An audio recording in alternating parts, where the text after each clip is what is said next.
I'm delighted to be joined today by Steve, who is a long COVID patient, and he's going to tell us his story of traveling all the way from the United States to Germany, where he had a couple of blood washing procedures in a dialysis center. So a couple of conventional medical treatments that have been found to be useful for long COVID and ME-CFS, help apheresis and immunoadsorption. So I'm really excited to hear about his experience. So thank you very much, Steve, for doing this. And it's great to chat with you today. Absolutely. Thank you for bringing me. Do you want to tell us a little bit about your background first, Steve, where you're based and what you do and that kind of thing? Okay, sure. I'm 40 years old and I live in Pennsylvania in the United States. And I work in healthcare and have been doing that for about 12 years now. And when you say you work in healthcare, what exactly is it that you do? I'm a psychiatrist. Okay, very good. So tell us then when you got COVID and kind of the nature of the infection and what happened then for you after that. Right. So with the hospital that I work for, we live with our proximity to New York and everything. We got COVID fairly early on in the pandemic. I was kind of lucky that I don't think when our first wave kind of hit our hospital, I didn't catch it then, but then I got sick in, I believe it was November, and I was pretty sick for 2 weeks, but then, recovered and I was feeling fairly well. I got the vaccination about like 3 months after I had the illness. And between getting sick and the vaccine, I felt pretty normal. I was still, I had gone back to the gym. I was just probably maybe a little too quickly, honestly. Things were fine. I didn't have any problems. But with the whole vaccine thing, that things kind of started to fall apart. So, with because I had already had an infection, I reacted very, aggressively to everything. Had a fever of like I think 104, 100, almost 105. Was just really down and out. And they kind of everyone had warned us about that. They said, oh, if you've had COVID before, you're probably going to be very sick from it. So everything seemed pretty normal with that. And then with my second one, within a week or two, I had basically developed full-blown POTS, or postural orthostatic tachycardia syndrome. Of course, I didn't know what that was, even as a healthcare worker. And so I had gone to my doctor, who referred me to cardiology, and and in fact, even the cardiologist didn't accurately pinpoint it. I just kept describing to them that I was having palpitations, and it wasn't feeling well. I had a couple bouts where I had a lot of chest pain, which can be fairly typical of POTS, and and of course with a complaint of chest pain, they always rule out any kind of heart attack or things like that. But again, like there really wasn't much in the way of diagnosis or kind of guidance really, or much less treatment. So I was really just kind of trying to play medical detective myself. Kind of went to some of my follow-up appointments saying, hey, do you think this is what I have? And he was like, yeah, we're starting to see a lot more of this. And so that was kind of my first symptom. And then probably about 4 months later, I then started to develop these fasciculations in my lower extremities. And, of course, everyone's fear with that, right, is, oh, do I have ALS? And so then off to the neurologist I went, and, they reassured me that, they didn't feel that this was, ALS. But of course, they, didn't really provide much of a diagnosis. They said it could be like, benign fasciculation syndrome. And he was actually very open to, the fact that it could have been, a neurologic injury from the vaccination. He said that he had seen, a lot of things, Guillain-Barré. He said he had seen, a lot of people with, tremors and all kinds of, just really unusual things. And he actually kind of, the interesting thing to me was he said that he had problems himself and had stopped with the first, series, and kind of actually almost like, baffled as to like, why did you get the second shot if you didn't feel well? But we all did what we thought, was going to help us instead of, harm us. So so anyway, that was a difficult thing. I had to kind of self-generate a lot of medical treatment. I basically walked into the cardiologist and said, "Hey, can we try a beta blocker? Hey, can we do this? Hey, can we do that?" I unfortunately didn't really have much benefit from anything that we tried.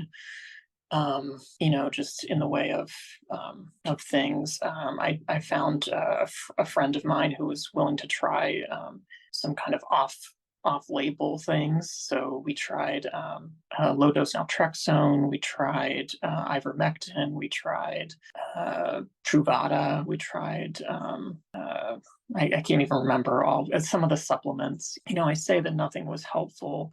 I don't think anything was helpful in really moving the needle as far as recovery goes. But I do think that, each one may have had some small impact. So for example, with low-dose naltrexone, I noticed that my sleep problems, which were severe. I mean, I was sometimes sleeping only 2 hours per night. That got much better. I think that, with ivermectin and Truvada, I think that like I had periods of a few days to maybe a few weeks of improvement, particularly in like brain fog. Those tended to help me with that symptom. And that was something that resolved. Once it had resolved, it actually, that stayed kind of suppressed in a way. So there were some, beneficial things that occurred during that time. But like I said, nothing that really touched my POTS symptoms, nothing that really seemed to, definitely nothing that touched the BFS, the fasciculations. And the fasciculations, were they like, how frequently were they occurring? So they're continuous. I mean, they never stop. They, even when I'm sleeping, they are there. They, for anyone who's watching who's not sure like what that entails, it's really just an involuntary twitch of the muscles. And if you look at like the muscles in your leg, they just kind of rhythmically move. It's not painful. Sometimes if you have a severe case of them, you can have some cramping, which I believe is simply just because the muscles are so active and, they're basically twitching 24/7 and they get exhausted and then you develop a cramp. So if a person has the more severe version of cramp fasciculation syndrome, that can be much more debilitating. And early on, I definitely had some cramping, and luckily that has subsided a little bit. Right. And so I think it's so hard what you went through, because really you had several assaults on your system Definitely. over a short period of time. Right. Yeah. How did it feel for you as a medical professional yourself to have to do all this detective work? I mean, maybe you would have gone into it thinking the system will be there for me, but it was sort of, to an extent it was there, but not really how you would expect, I would imagine.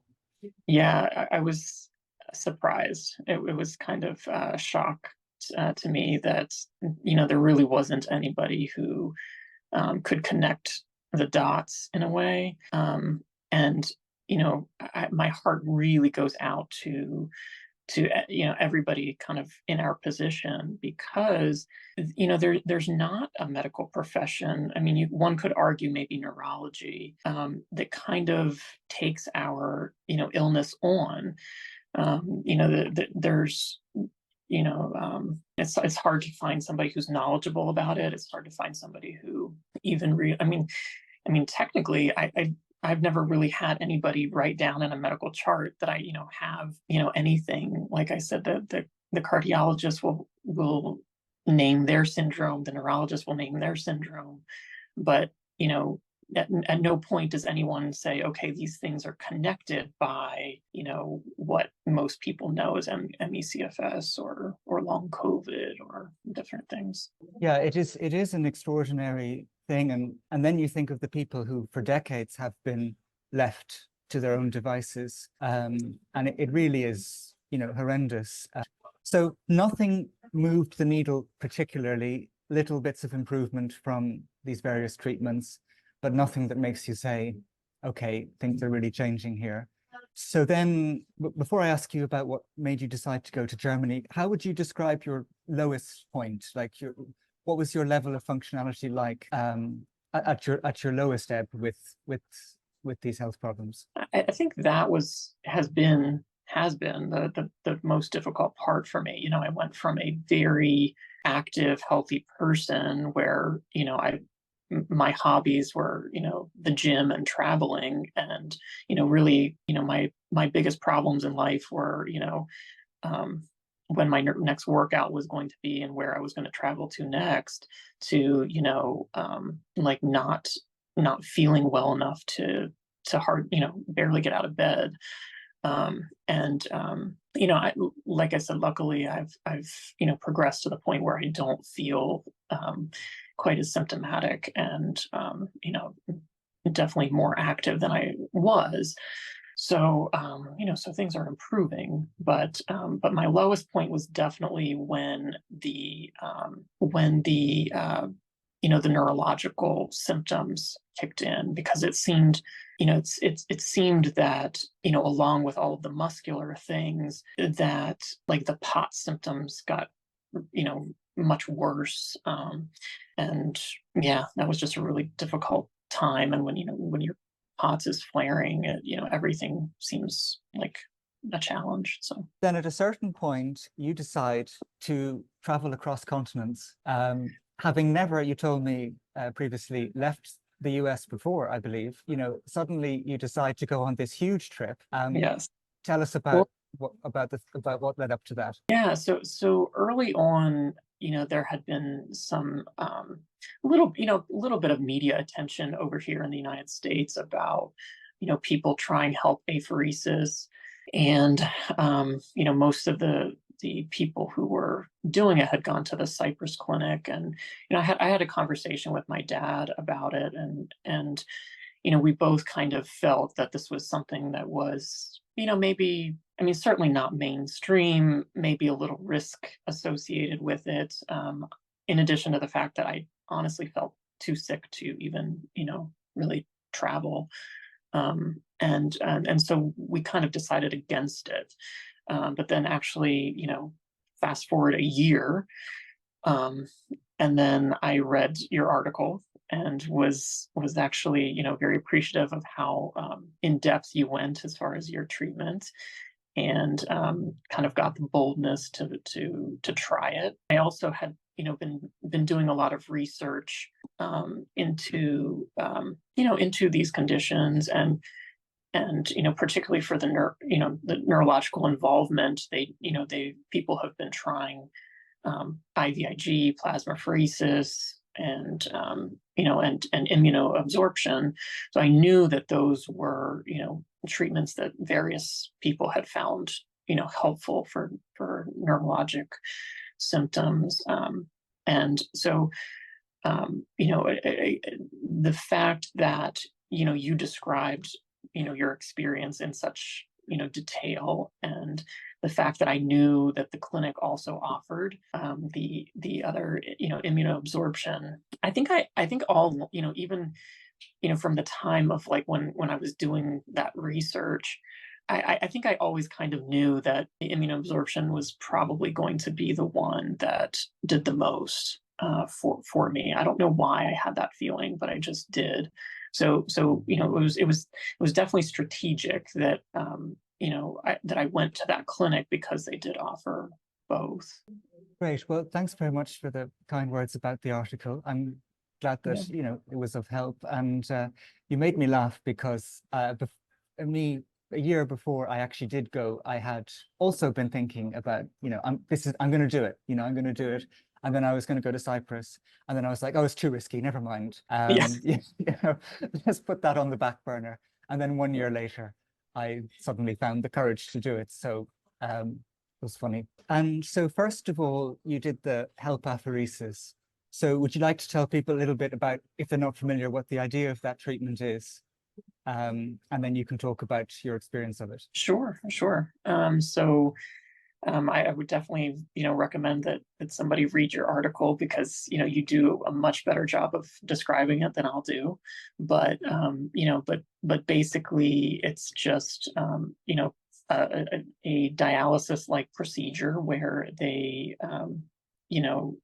remove your blood, spin it down to remove the cells and the plasma that's left over, which is just a kind of yellow fluid. They treat that heavily with heparin and then run it through a filter to reabsorb the heparin and anything that's attached. And then they combine the filtered plasma with all of the cells that were separated and then put it back into your other arm. So it's kind of a very I would describe it as involved. I don't know how you would describe it, but it's for me, it was terrifying, at least before, at least before I became an old hand at it, it was, yeah, I was never more anxious in my life than before that first treatment. So yeah. Definitely intimidating. I've never been the type of person that really liked needles or liked any kind of, medical intervention. So it was definitely outside my comfort zone. But I definitely found that the clinic made the process kind of as, streamlined as possible. The nurse in particular was, very reassuring and, kind of, they walk you through the process so that you don't feel like you're, like you're being experimented on or anything.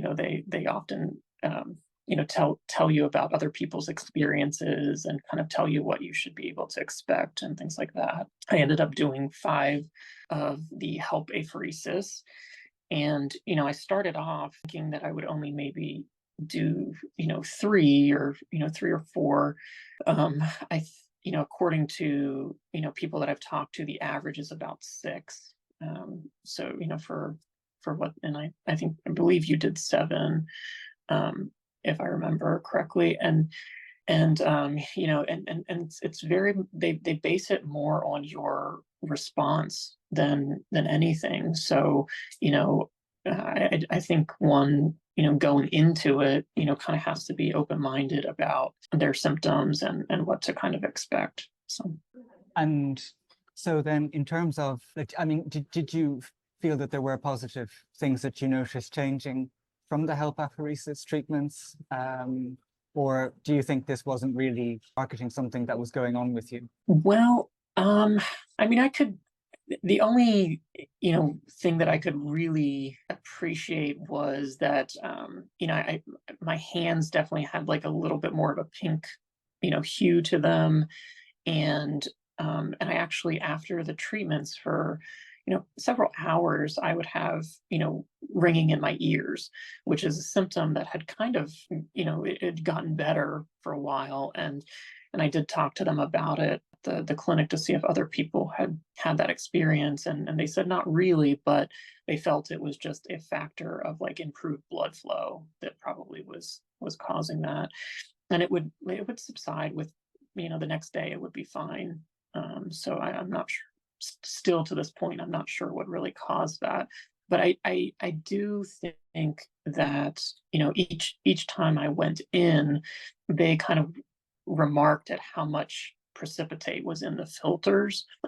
Just had a tremendous amount of, microclots that were caught in the filter. That there might be other things trapped as well, right?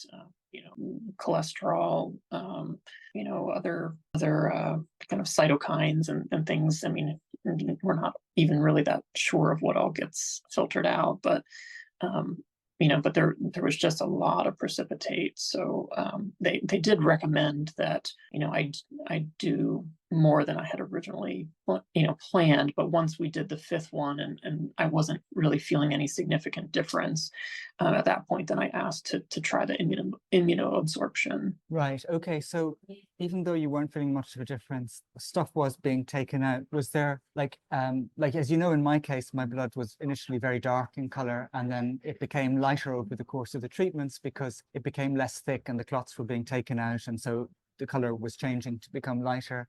Did you notice any change like that in the shift of the color of your blood? No, mine was not definitely not as dark as your picture. So I'm not sure about that.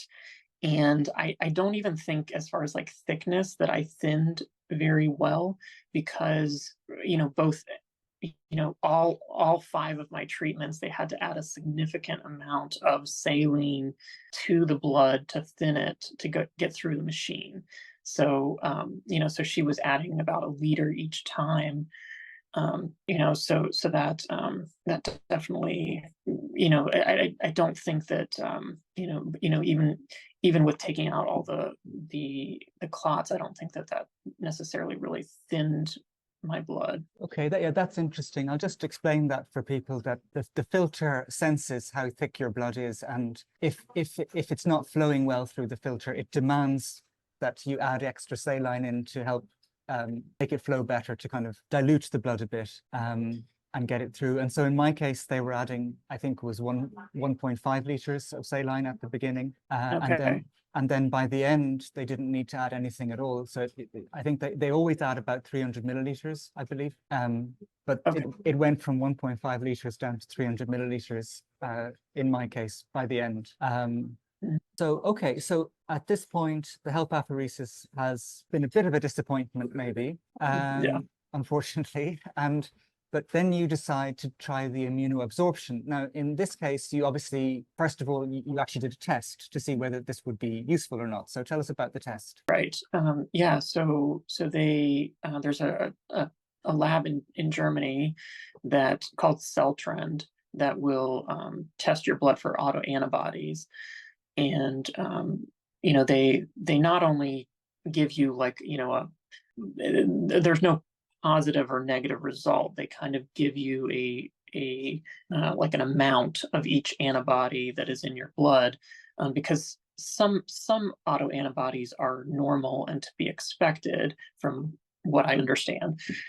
So their mere presence doesn't necessarily indicate an abnormality. However, I think if one has, a really high amount of them, it probably is, an indicator of something that's pretty abnormal. And I ended up testing positive for a number of, them. I was higher than what their cutoff values are. So that definitely kind of, gives credence that there's an autoimmune problem. And, it makes you a little bit more confident going into the immunoabsorption, that, there's a problem that can be fixed by immunoabsorption. I think, one of my fears going into it was, am I going to pull off all these, antibodies that, may actually be healthy for me, and then I'll be immunosuppressed and susceptible to all kinds of illnesses. The nurse did a really good job of reassuring me that that was not going to happen. That their previous patients have not reported, a lot of illnesses and infections after these sort of treatments. So that's one kind of anecdotal support for there being, that not being a real concern to worry about. And the other was that they actually check your blood before and after for antibodies to see what your total level is. And I don't really remember the number, but they don't want it to fall below a certain value, but they do want it to be under a certain, like if typically as they trend downward with each treatment, because they recommend a series of treatments, in succession, I think, several days apart, so that as it trends down, that you should be having better, more improvement of your symptoms. Right, very interesting. So I remember you shared with me your blood test results, and we both essentially were positive for the same autoantibodies. And the ones you came back for are very much associated with ME-CFS. And I'll just briefly explain for the listeners that one of these autoantibodies kind of lives in the heart and affects its ability to pump. Another one lives in the blood vessels in the muscles and brain and prevents a normal dilation of blood into the muscles and brain, so that can cause exercise intolerance and cognitive issues, because you think about when you want to exercise, normally there'll be increased blood flow into your muscles, and if you have these autoantibodies, beta 2 autoantibodies, they will impede that from happening. And then also you had an autoantibody, antimuscarinic 3, which causes dryness because it stops you from sweating normally and producing tears and saliva normally. And I think the problem that we both have is feeling drier since we became ill. So tell us then, how does the immunoabsorption therapy actually work? Because you have all these autoantibodies in the blood. I mean, it's a blood washing procedure. It's going to take them out, but the autoantibodies that are causing a problem are not in the blood. They're actually in the tissues. They're in your blood vessels. They're in your heart. They're in your nervous system. So how does this procedure actually tackle the ones in the tissues as opposed to the blood? So I think it's a kind of a process of dilution. So as the antibodies are pulled off, the ones that are concentrated in your tissues kind of diffuse back into the blood, and then you can access those a little bit easier. If there is anybody out there who ends up watching this and going for the immunoabsorption, don't be surprised if the first one you don't really feel anything, because I didn't. I had a huge disappointment after the first one, because you can you can see the levels drop on the in the lab. You can see that value decrease, and you think that, okay, so my symptoms follow that, I should be feeling much better. And really with the first one, I felt no difference, and to the point where I talked to the doctor and said, is this even really worth it? Do you recommend that I go through with this if this isn't going to be something that really, that I benefit from? And they reassured me that that was something that was, not uncommon. And they told me that, yes, as things come out of the tissues, that you probably will feel much better. And they were absolutely right. After the second immunoabsorption, I felt completely different. I just, I would say my litmus test for whether this was something that worked or not was really going to be the muscle twitches, because that was the symptom that had kind of kicked in, and was. It's hard to say, but between that and the POTS, I mean, both of those were kind of my main symptoms, and also things that were measurable, right? I mean, you go to a neurologist, or you go to a cardiologist, and they can see that abnormality. So anyway, the muscle twitches in my feet after the second treatment were, virtually gone, and I was shocked. And the other thing was actually kind of, I don't know how this factors in, but I ended up having a fairly bad POTS flare during my second, like going into the second treatment, and within within an hour of sitting in the chair, it was virtually gone. And almost to the point where I didn't believe it. I was like, is this just from volume expansion? But they don't really add the saline to your blood to thin it the way that they do with the HELP apheresis. So it's more of just a kind of pure filtration aspect of it. So I don't really think that it was volume expansion. It's pretty amazing. So you had this very, I don't know if dramatic is the right word, but it was like a really obvious shift in your body after the second treatment. And that just doesn't really happen with these kinds of illnesses, So like, you never read that. Someone like it's always, it never works, whatever people are doing, whatever people are doing. So right. And years of trying numerous different things. I mean, there's this kind of aha moment where you think, okay, so not only did that work, but it worked well and it worked quickly. And you just don't see that sort of benefit usually. Yeah, and like normally if people are getting better, it's tiny bit by tiny bit by tiny bit, and they have to be so careful about everything. And yet this is what it should be like. We should have conventional treatments that are actually targeted to big problems in the illness, that people go and they actually feel better. What a radical idea, Right. Yeah.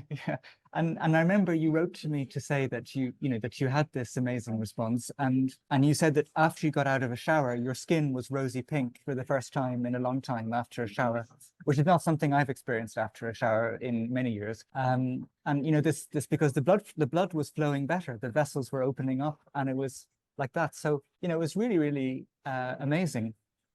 So you had this really positive response, and so tell us then about what happened then.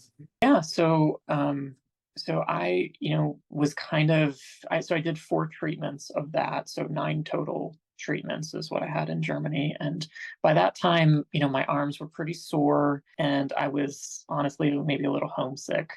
So I was just ready to get back home. So quickly hopped on a flight back home, and took 2 weeks of vacation to just kind of recover and try to heal as much as I possibly could, because I knew that as beneficial as I thought the treatment was, that I was really hoping that there would be further improvement. They had also told me about other anecdotal experience where other patients had initially found, I think they had done 4 or 5 treatments and not found any real benefit from it, and then their improvement happened 4 to 6 weeks afterwards. So kind of a delayed response. So I really didn't know what to expect when I went home.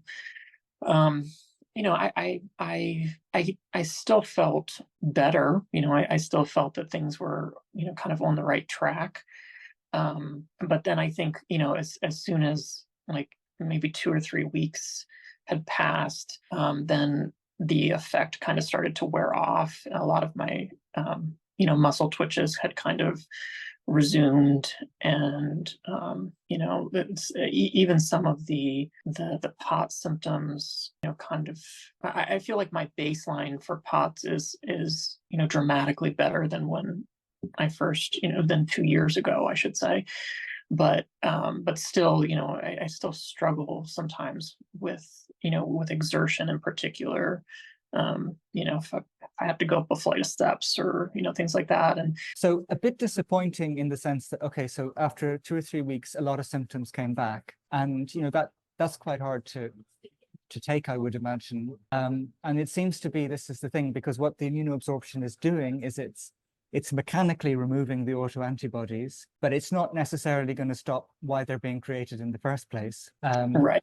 Yeah. So your immune cells your immune cells are still there. They're still, damaged and producing those antibodies. So yes, invariably they, seem to come back.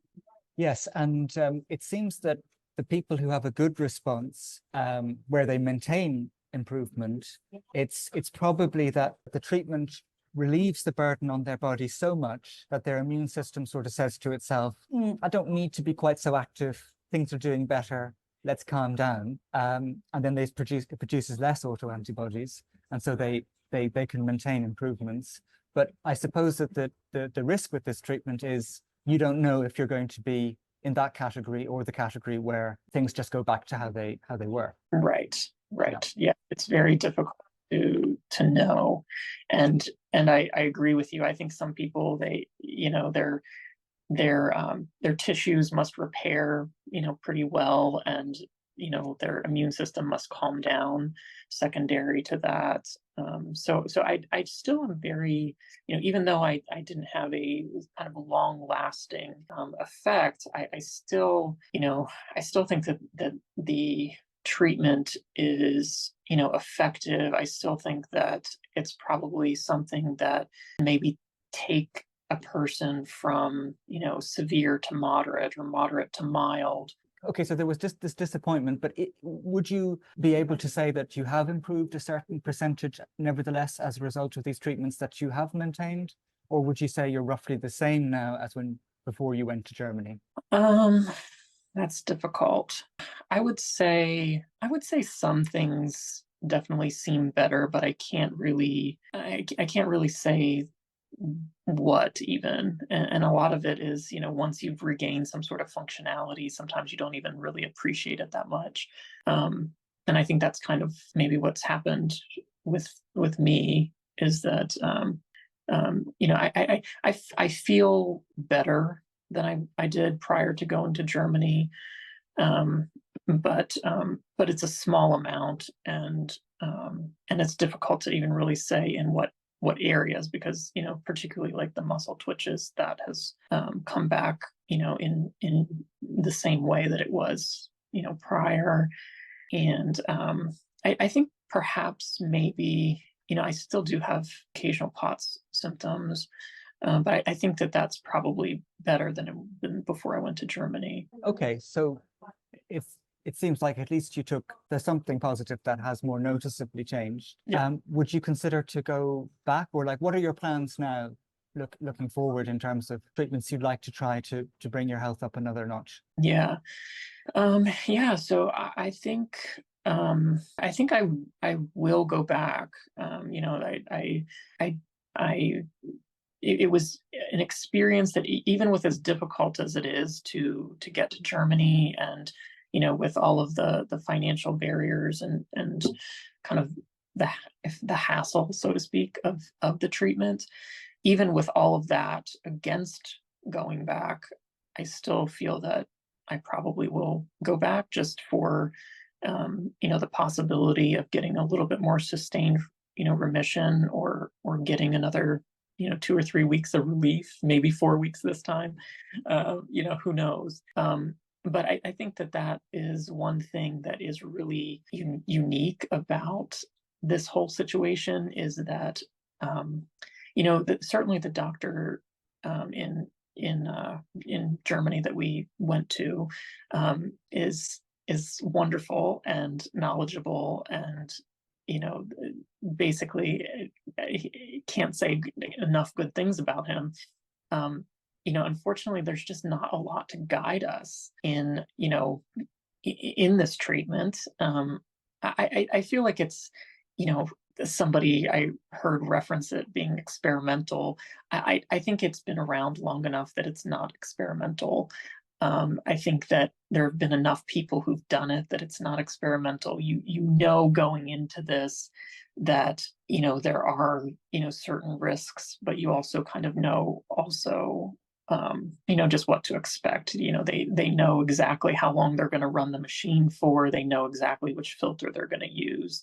They know exactly like how to control complications that you might have associated with it. So I don't I don't think that it's something that's terribly risky. I don't think I would have put myself in that position if I really felt that it was. But even with all of that, there's still not a lot to guide us as far as how many treatments to do, or how far apart to space them, when to attempt it again. That was something that I certainly thought of in the past couple weeks, is if I want to repeat the treatments, do I wait 3 months? Do I wait 4 months? Do I wait 6 months? Like, there's really nobody that can tell me the right answer. And the advice that I'm giving to myself, that I'd probably have to give to other people, is kind of just listen to your body, listen to your gut. You kind of know, especially with ME-CFS, you know your body better than anybody, and you've kind of become a mini expert in treating yourself. So you kind of have to take matters into your own hands. But I certainly think, like, the experience itself was a learning process for me, because as we've talked about, I didn't really notice a whole lot of benefit with HELP apheresis. And so if I do return to the clinic in the future, I certainly don't think I would do 5 treatments of it. I would start with the immunoadsorption, and if I get a good response, I'll just be satisfied with that. And if I feel like the immunoadsorption didn't do much, and that perhaps it was the combination of the treatments that I did before, I'll do the immuno, and then I'll do maybe 3 or 4 of the HELP apheresis, to try to tackle both aspects of the illness. Because I certainly think that there's been enough convincing things that have come out as far as microclotting and the illness. Early on, I had a lot of just kind of unusual things that happened vascularly. I would develop these like red splotches in my eyes, and had some Raynaud's type symptoms in my toes and my fingers. So that I knew that something was very abnormal with the circulation, and I didn't know if it was microclots, or if the autoantibodies were hitting the vessels and causing the vessels to do strange things. And it might be both. I mean, we don't know. Yeah, and I think it probably is both, and maybe other things too. And I know that Professor Carmen Scheibenbogen, who's done a lot of this research into immunoabsorption, into ME-CFS and post-COVID ME-CFS, she describes ME-CFS as an illness of global hypoperfusion. So that it's just globally throughout the body, blood is not getting in where it needs to get into. So anyway, yeah, and you're right. We're at this sort of moment in time, moment in history, where there aren't clear answers for us. As you say, we're not being guided. We have to make our own best decisions as well as we can with the data that's out there. We don't know how often to do these kinds of treatments. I actually came across someone on Reddit who did an immunoabsorption every week. They didn't do it clumped together. Okay. And they did it over a couple of months or whatever, and they said they had a very good response doing it that way. But we don't know Right. kind of what to do. But yeah, I wouldn't, like yourself, it's not experimental. I mean, people should know, listening to this, it's been used, immunoabsorption has been used for many other conditions with serious autoimmune problems. So this is just a new use for it. Right.